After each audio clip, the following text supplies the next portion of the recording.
Hello, everybody. My name is Brian Robbins. Um, we almost done, y'all. This week, video reaction was over fairness. I actually like this video a lot. If you know me, real big on ethics. Really feel like people should do the right thing. No matter what the situation is, but because of the world we live in, the way because of greed, personal issues, ignorance, ego, things don't always happen the way it should, or sometimes people just really don't they just don't know, like, everybody from a different background, the way people are raised is different. So sometimes that people feel like they are doing the right thing, even though to me or to other people, it's like, yo, like, that's not the right thing to them. The way they raised, they don't see no problem with it. But anyway, this week it talked about fairness. One of the first things I wrote down, author talked about how 50 years ago in I think he said Britain, women couldn't own real estate, and that's just crazy because if you think about it, 50 years sound like a long time. 50 years really wasn't that long ago. Most of us, 21, 22, that's that's really not long ago at all. The next thing he talked about was in the 18th century, a ship full of slaves was traveling from Africa to Jamaica, and things was going good until they started like running out of supplies and stuff. He said they threw 130 slaves overboard, and that's insane. And then the next part that really blew my mind, he said they went to court like right after that, right? But not because of like, yo, like you killed like 130 people. They just pulled up like, yo, like we got insurance on them, right? Like, we need our money back. Like, that's crazy. If you think about it, like now, like if someone was to do that today, like that's crazy. Like, that's insane. Next thing he talked about, I think he said an American philosopher named John Rawls. I think he said his last name was.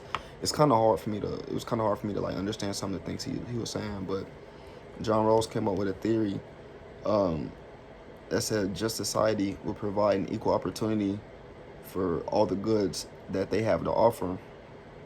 And I can agree, but like I said before, because of, greed and ego and stuff like that, it don't always happen, So he gave a really good example about like if there was a society with 100 people in it, 100 starving people, and there was this truck that come with like rice. There's two ways you can distribute it.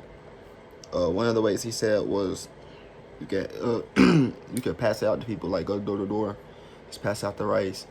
That way, people are still, getting the goods, and everybody has like an equal opportunity, right? Then he said another way you could do it, you can dump it out. You could dump it out and just have people like just hope they all get one bag, but have guards right there too. But he was like, that's humiliating. When I first heard it, I was like, it's humiliating. But if you think about it, if it's a society with only 100 people and all 100 of them starving, having the guards right there, to them, never mind. Now something about that is kind of humiliating.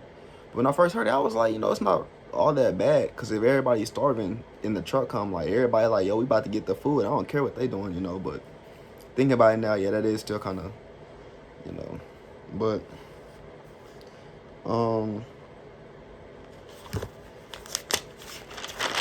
the next thing I wrote down, he talked about how societies treat like refugees and stuff, and that's crazy because I got I know a couple friends who they weren't born here. They came over from like Mexico, and I talked to them and their family, and they told me like the stories of like things they had to go through to like get here, things they had to go through when they got here, things they still going through, and it's crazy. Like, people really treat you different based off religion, color of your skin, where you were born, crazy stuff. Even like me, like I'm from Texas, so when I came here, it's like two different worlds. Like, I go to Walmart, they treat me different just off of what I wear, you know, what I look like, color of my skin. It's crazy. So imagine going to another country, you know, like, and they treating you like, it's insane. But he told a story about a family who lived in Iran, and he said they had two daughters. I think he said one was 7 and the other one was 11.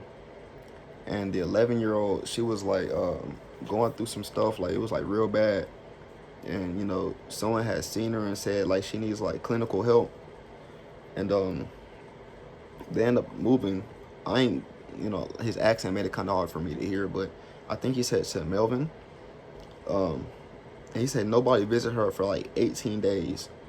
Like, even though they said she needed like to see somebody and talk and like get help daily, they didn't see her for 18 days. And then he said the kid ended up waiting for her family to leave, and she like, we watched the video, you know, with a bed sheet. And you know, they said when she got home, when the family got home, they took her to like the hospital with her mom, and they had two guards. Like that's insane. So now whenever I heard that, I was like, okay, now I see why he said like the thing with like the two guards. Like, you know, it was making sense. But yeah, like that's mad embarrassing, you know. Especially after like what the family is going through. How do you think the mom feels? You know, she witnessed what she witnessed coming home to her daughter, and now she just trying to, like, you know, like probably still in shock. They didn't even have time to really think about what just happened for real, and y'all just send her to the hospital with like two guards, and then tell the lawyer, oh no, you can't talk to him right now. Like, that's mind blown. The speaker also said because like he's speaking out against this type of stuff, he's getting death threats now, and that's a whole nother story. Cause like, why?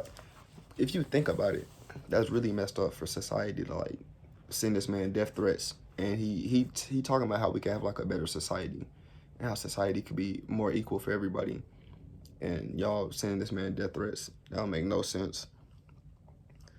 The last thing I wrote down, he said, you know, whenever he's laying down on his deathbed, he gonna be able to say, at least I tried, instead of saying, I wish I would have done something.